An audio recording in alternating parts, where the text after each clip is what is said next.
Donc, il est bon, mes frères et sœurs, de revenir ce matin et nous allons continuer notre étude dans l'Évangile de Jean. Mais nous allons commencer par la prière, si vous voulez bien. Notre bon Père du ciel, nous sommes en train de regarder à ta parole l'Évangile selon Matthieu.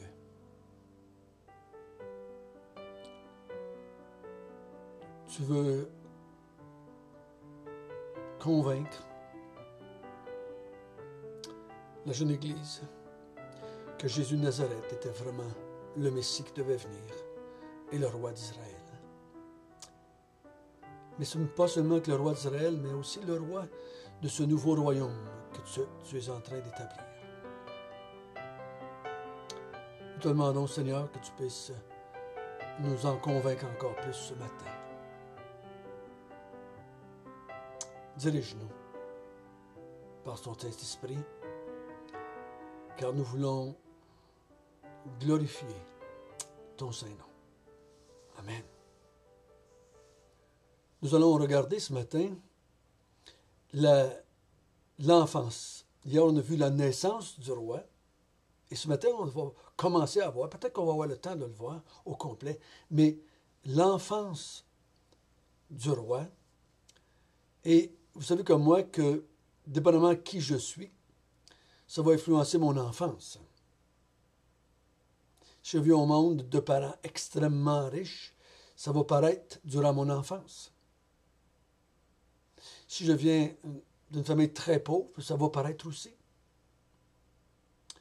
Et si je suis au monde, je vis au monde et je suis de naissance royale, ça va paraître aussi. Donc, la naissance de Jésus nous a démontré qu'il était de famille royale, autant divin que humain.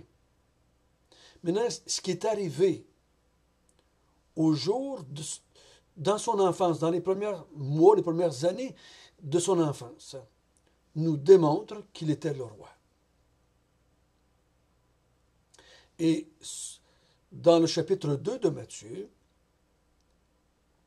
ça doit être vu dans son ensemble. Et qu'est-ce qui s'est passé dans les premiers mois, première année? C'est pas tout le monde qui est convaincu combien ça dure de temps. Parce que quand il va revenir de l'Égypte et s'installer à Nazareth, il y en a qui pensent que l'enfant peut avoir 3 ans, 4 ans, 5 ans. On n'est pas sûr. Donc, c'est moins important. Mais ce qui a été accompli pendant les quelques premières années de sa vie nous démontre qu'il était l'enfant roi promis par Dieu dans l'Ancien Testament. Dans les 12 premiers versets, nous allons voir son lieu de naissance, qui était important.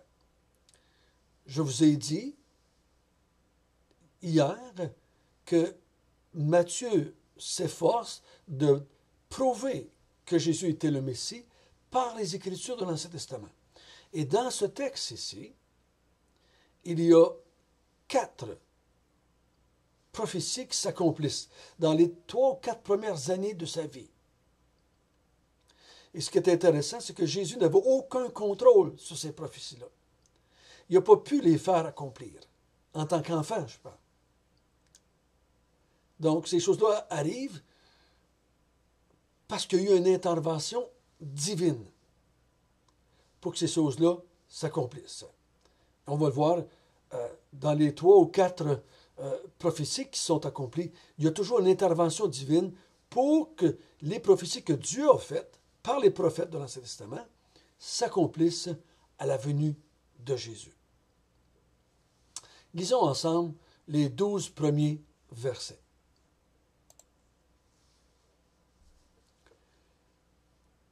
Jésus étant né à Bethléem en Judée, au temps du roi Hérode, voici des mages d'Orient arrivèrent à Jérusalem.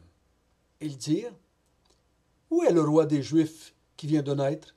Car nous avons vu son étoile en Orient, et nous sommes venus pour l'adorer. » Le roi Hérode, ayant appris cela, fut troublé, et tout Jérusalem avec lui. il assembla tous les principaux sacrificateurs et les scribes du peuple, et il s'informa auprès d'eux du lieu où le Christ devait naître. Ils lui dirent, à Bethléem en Judée, car voici ce qui est écrit par le prophète.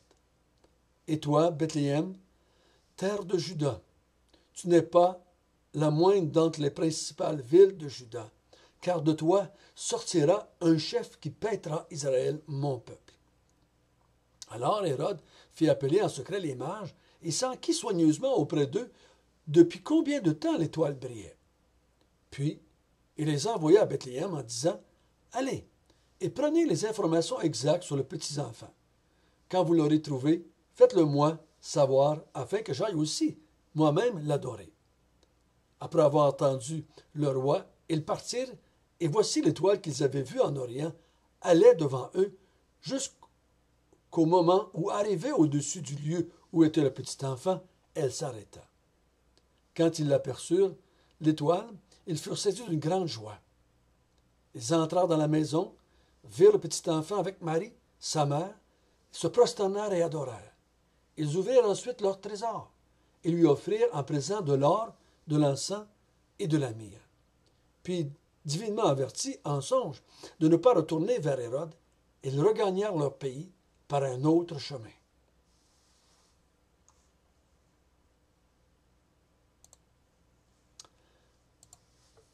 Donc, les mages. Quand on lit cette histoire-là, nous qui avons été élevés catholiques, on voit trois petits vieux sur des chameaux avec leurs présents, deux blancs, un noir. Et c'est à peu près tout ce qu'on sait. Ils sont là près de la crèche, c'est ce que je me souviens.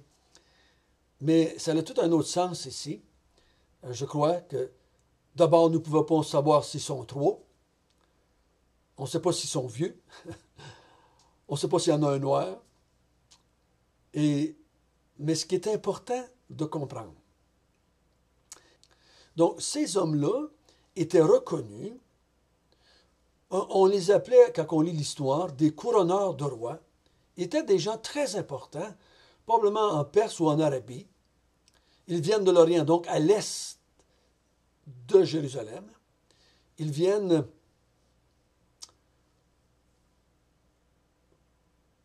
après avoir été avertis par Dieu, parce qu'ils voient un signe dans les ciels. Nous, on voit le mot étoile, mais la Bible n'utilise pas toujours ce mot-là dans le grec pour étoile. Ça peut être juste un astre.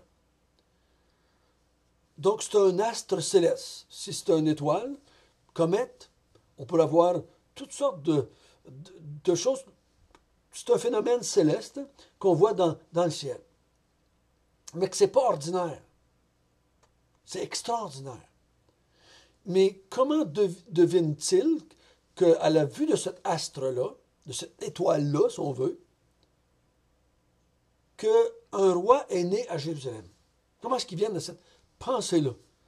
Moi, je crois qu'il y a eu une intervention divine, probablement, ou certains pensent que peut-être que c'est Daniel. Daniel, dans l'Ancien Testament, était le chef des mages, pendant qu'il était à la cour.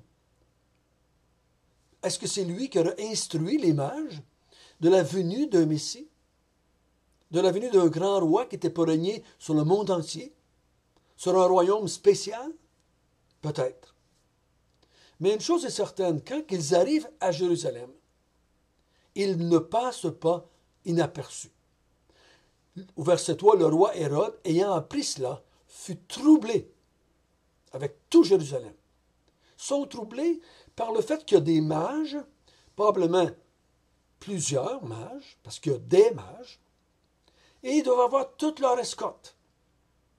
Parce que c'est des hommes très importants, très riches, donc ils doivent avoir avec eux autres leur garde, leur armée, probablement leurs serviteurs. Ils ne devaient pas voyager tout seuls comme trois petits vieux. C'est, me semble, le bon sens qui nous dit ça. Et quand ils disent qu'il y a un nouveau roi qui est venu au monde et qu'ils ont vu son étoile ou un signe dans le ciel, ils viennent. Ils viennent pour l'adorer. Ils viennent pour l'adorer. Pourquoi viennent-ils à Jérusalem? Parce qu'ils n'ont pas suivi l'étoile. Ils ont vu une étoile. Ils vont revoir l'étoile un peu plus tard. Mais ils n'ont pas suivi. Ils ont vu une étoile et ils s'en viennent à Jérusalem. Pourquoi qu'ils viennent à Jérusalem? Mais c'est la ville royale. Si moi je cherche le premier ministre au Canada, je vais à Ottawa.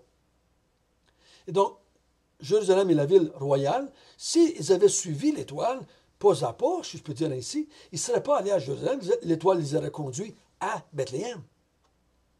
Mais ils s'en vont à Jérusalem et ils demandent où est le roi qui vient de naître. Le roi en place est troublé parce que selon les mages, il y a un compétiteur qui vient de naître pour prendre sa place. S'il y a un nouveau roi qui vient de naître, mais l'ancien roi va disparaître. C'est une question de temps. Et ils viennent pour l'adorer. On va y revenir tout à l'heure là-dessus. Donc, qu'est-ce qu'il fait, lui, notre ami Hérode? Il convoque, parce qu'il n'y a pas la réponse, il ne sait pas où est-ce qui est, le roi. Donc, il convoque les sacrificateurs, les scribes, et il demande d'où est-ce qu'il doit naître le nouveau roi, le Messie. Et il sonde les Écritures, et selon les Écritures, il doit naître à Bethléem. La prophétie a dit qu'à Bethléem naîtrait un roi, un grand chef, qui paîtrait Israël, le peuple de Dieu.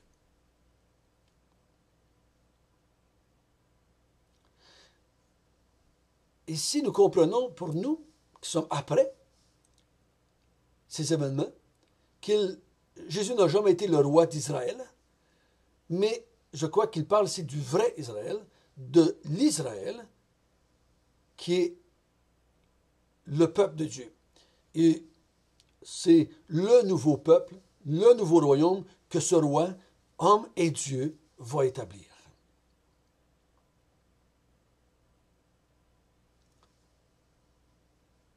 Donc, après qu'ils ont su qu'il va naître à Bethléem, ou qu'il est né à Bethléem, le roi Hérode dit aux mages, allez-y, trouvez-le, revenez me le dire, afin que moi aussi j'aille l'adorer. On sait très bien que c'était un mensonge, il voulait aller le tuer. Donc les mages sortent de là et partent. Et en sortant de Jérusalem, ils revoient ce même signe céleste, cette même étoile, et ils vont la suivre, et elle va arrêter juste au-dessus de la maison où se trouve l'enfant roi. Je pense plutôt, moi, le bon sens nous aime peut-être avoir un astre, une apparition lumineuse que Dieu a envoyée pour montrer où est-ce qu'était l'enfant, dans quelle maison il était. Et quand ils arrivent à la maison, leur réaction, c'est d'offrir des présents royaux, l'encens, la myrrhe et l'or, et ils se prosternent et ils adorent ce petit enfant-là.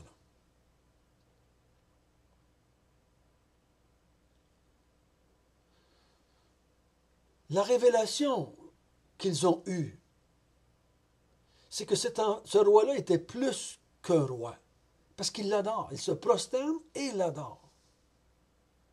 C'est la première fois qu'on va voir dans l'Évangile et dans la vie de Jésus des gens adorer Jésus. Mais ici, Jésus, quel âge a-t-il? Ben, il n'est plus dans la grotte, il n'est plus dans l'étable, il est dans une maison. Combien de temps il s'est passé? On pense 1 an, peut-être 2 ans, on ne sait pas. Pas sûr. Mais il est dans une maison. Est-il conscient de ce qui se passe? Est-il assez vieux, 1 an et demi, 2 ans, pour comprendre ce que ces hommes-là font? On n'est pas sûr. Mais la réaction des mages nous dit que cet enfant-là, pour eux du moins, était un roi, et un roi plus qu'un roi humain parce qu'il l'adore. dont il voit en lui un roi humain et divin. Cette même pensée que dans le chapitre 1. Après l'avoir faite, ils vont partir, mais ils sont divinement avertis, encore une fois, divinement avertis de ne pas retourner à Jérusalem, et ils retournent dans leur pays par un autre chemin. Donc, première prophétie, il avait eu dit une prophétie. C'est un descendant de David.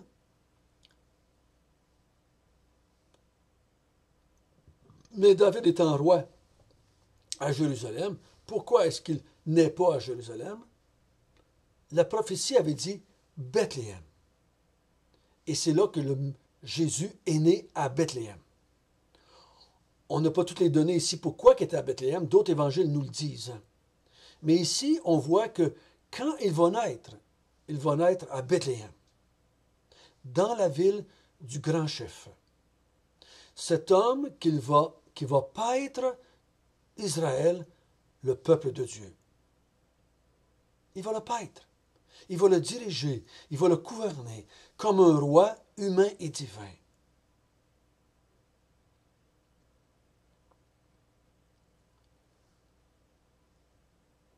Paître veut dire diriger. Le mot paître, c'est le mot pour un berger qui va paître son troupeau. Mais le roi va aussi paître Israël. Il va diriger son peuple d'Israël. Il va le conduire. Il va en prendre soin. On a vu hier qu'il va pardonner les péchés de ce peuple-là. Il va les délivrer, il va les sauver de leurs péchés. Et ici, il va paître Israël. Et on voit que c'est pas, si on continue la même pensée comme hier, un roi qui naît et qui va pardonner les péchés, qui va délivrer des péchés, c'est plutôt spirituel, ça, n'est-ce pas? Et ici, il va les paître, et je crois que c'est encore spirituel pour le moment. Parce que Jésus n'est jamais devenu roi terrestre d'Israël de son vivant, il ne s'est jamais assis sur le trône, il n'a jamais été le roi dans le sens qu'on l'attendait. Donc, il va paître d'une autre façon. Et je crois personnellement qu'il paie son peuple depuis 2000 ans. Et il en prend soin, il est le roi de ce nouveau peuple depuis 2000 ans. Il est mon roi de façon spirituelle. Il n'est pas mon roi de façon matérielle ou physique. Ça, c'est la première prophétie. Nous allons voir les autres demain. Notre Père du ciel, merci. Merci que tu nous as donné un roi. Un roi qui va nous diriger, qui va paître, qui va conduire ce peuple-là dans lequel nous sommes. Et c'est un roi humain et divin. Un roi parfait.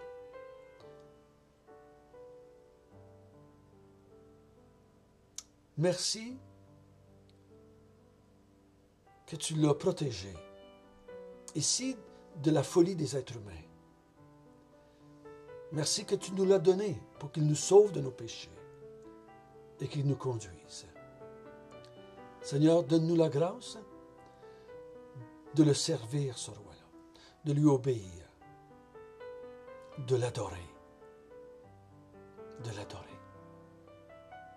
comme on fait les mages. Au nom de Jésus, nous te prions. Amen.